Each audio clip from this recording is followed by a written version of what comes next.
Hello and welcome. My name is Alex. You found the Bible in the Year live chronological project. This is week 38, day 1. Join us in real time every Sunday at 6:30 p.m. U.S. Eastern Time on Zoom to talk about this week's readings. You can find the details in the description.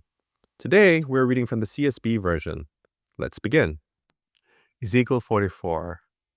The man then brought me back toward the sanctuary's outer gate that faced east, and it was closed. The Lord said to me, "This gate will remain closed. It will not be opened, and no one will enter through it, because the Lord, the God of Israel, has entered through it. Therefore it will remain closed. The prince himself will sit in the gate to eat a meal before the Lord. He is to enter by way of the portico of the gate and go out the same way." Then the man brought me by way of the north gate to the front of the temple. I looked, and the glory of the Lord filled his temple, and I fell face down. The Lord said to me, "Son of man, pay attention. Look with your eyes and listen with your ears to everything I tell you about all the statutes and laws of the Lord's temple. Take careful note of the entrance of the temple, along with the exits of the sanctuary. Say to the rebellious people, the house of Israel, this is what the Lord God says. I have had enough of all of your detestable practices, house of Israel. When you brought in foreigners, uncircumcised in both heart and flesh, to occupy my sanctuary, you defiled my temple while you offered my food, the fat and the blood. You broke my covenant by all your detestable practices. You have not kept charge of my holy things, but have appointed others to keep charge of my sanctuary for you. This is what the Lord God says. No foreigner, uncircumcised in heart and flesh, may enter my sanctuary, not even a foreigner who is among the Israelites. Surely the Levites who wandered away from me when Israel went astray, and who strayed from me after their idols, will bear the consequences of their iniquity. Yet they will occupy my sanctuary, serving as guards at the temple gates and ministering at the temple. They will slaughter the burnt offerings and other sacrifices for the people, and will stand before them to serve them, because they ministered to the house of Israel before their idols, and became a sinful stumbling block to them. Therefore I swore an oath against them. This is the declaration of the Lord God, that they would bear the consequences of their iniquity. They must not approach me to serve me as priests, or come near any of my holy things or the most holy things. They will bear their disgrace and the consequences of the detestable acts they committed. Yet I will make them responsible for the duties of the temple, for all its work and everything done in it.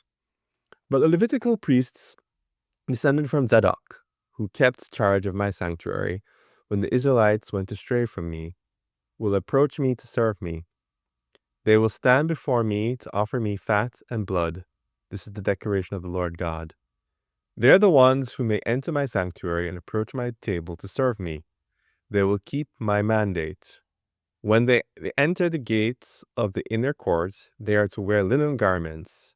They must not have on them anything made of wool when they minister at the gates of the inner court and within it. They are to wear linen turbans on their heads and linen undergarments around their waists. They are not to put on anything that makes them sweat. Before they go out to the outer court to the people, they must take off the clothes they have been ministering in, leave them in the holy chambers, and dress in other clothes, so that they do not transmit holiness to the people through their clothes. They may not shave their heads or let their hair grow long, but are to carefully trim their hair. No priest may drink wine before he enters the inner court. He is not to marry a widow or a divorced woman, but may marry only a virgin from the offspring of the house of Israel, or a widow who is the widow of a priest. They are to teach my people the difference between the holy and the common, and explain to them the difference between the clean and the unclean.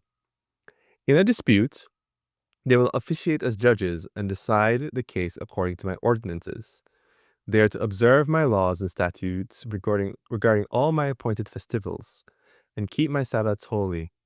A priest may not come near a dead person so that he becomes defiled.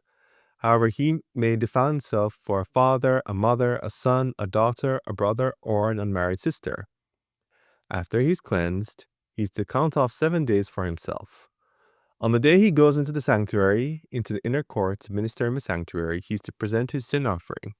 This is the declaration of the Lord God. This will be their inheritance. I am their inheritance. You are to give them no possession in Israel. I am their possession. They'll eat the grain offering, the sin offering, and the guilt offering. Everything in Israel that is permanently dedicated to the Lord will belong to them. The best of all the first fruits of every kind and contribution of every kind from all your gifts will belong to the priests. You are to give your first batch of dough to the priest, so that the blessing may rest on your homes.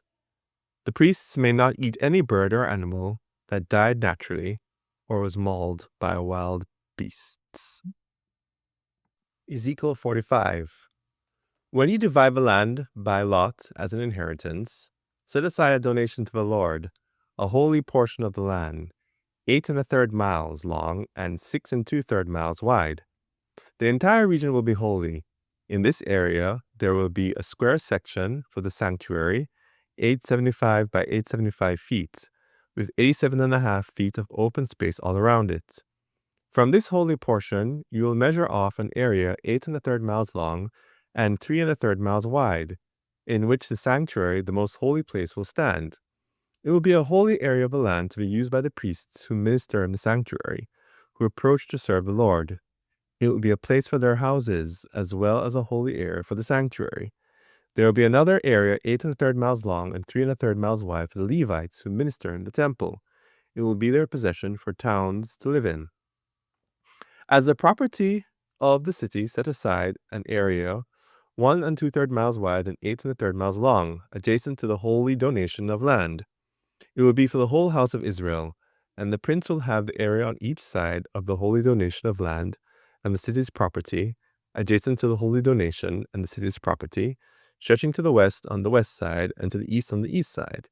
Its length will correspond to one of the tribal portions from the western boundary to the eastern boundary. This will be his land as a possession in Israel. My princes will no longer oppress my people, but give the rest of the land to the house of Israel according to their tribes. This is what the Lord God says. You have gone too far, princes of Israel. Put away violence and oppression and do what is just and right. Put an end to your evictions of my people. This is the declaration of the Lord God. You are to have honest scales, an honest dry measure, and an honest liquid measure. The dry measure and the liquid measure will be uniform, with the liquid measure containing 5.5 gallons, and the dry measure holding half a bushel. Their measurement will be 1/10 of the standard larger capacity measure. The shekel will weigh 20 gerahs. Your mina will equal 60 shekels. This is the contribution you are to offer: 3 quarts from 6 bushels of wheat and 3 quarts from 6 bushels of barley. The quota of oil in liquid measures will be 1% of every core. The core equals 10 liquid measures of one standard larger capacity measure. Since 10 liquid measures equal one standard larger capacity measure, and the quota from the flock is 1 animal out of every 200 from the well-watered pastures of Israel. These are for the grain offerings, burnt offerings, and fellowship offerings, to make atonement for the people. This is the declaration of the Lord God. All the people of the land must take part in this contribution for the prince in Israel. Then the burnt offerings, grain offerings, and drink offerings for the festivals, new moons, and Sabbaths, for all the appointed times of the house of Israel, will be the prince's responsibility. He will provide the sin offerings, grain offerings, burnt offerings, and fellowship offerings to make atonement on behalf of the house of Israel.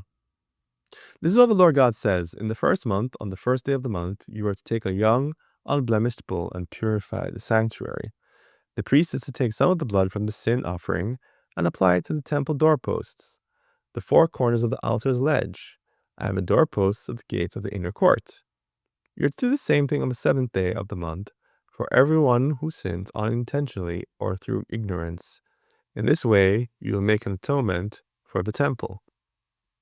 In the first month, on the 14th day of the month, you are to celebrate the Passover, a festival of 7 days during which unleavened bread will be eaten.